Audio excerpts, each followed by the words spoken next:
Rabotai, we've been speaking about the past few days about things that are appropriate versus inappropriate to be doing on Shabbat.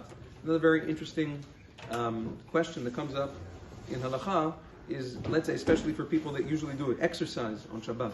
So let's say a person wants to do, there's many different forms of exercise. So what would be the Halachah?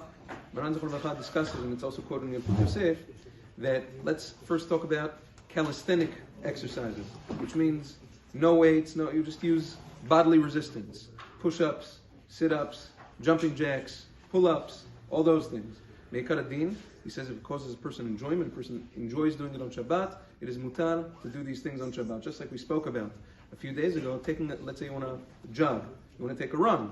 So over there, in general, running is asur on Shabbat, but if the person is doing it for enjoyment, then it becomes mutar. Now, in terms of weight training on Shabbat, also barbells, dumbbells, all sorts of things like that, again, it's not asur per se, but over there that's already a different step. That's already maybe a little bit more inappropriate. It looks like ovadim dechol.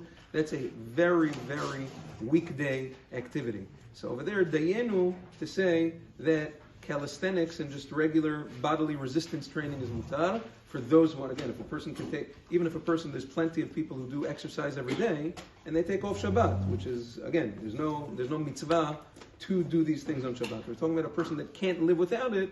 So again, it's mutar. But in terms of the weights and things like that and the machines, that it's better to leave off on Shabbat. Now, this is all when a person's doing it for enjoyment. But if a person's doing it in order to sweat, which in times of Chazal, a person does it, they used to want to break a sweat, he's doing it b'davka in order to sweat, that's already asur for a different reason on Shabbat. And all we said is only when he's doing it purely for enjoyment, or he gets, there's runner's high and all sorts of things like that, that's mutar. But otherwise, it would be asur.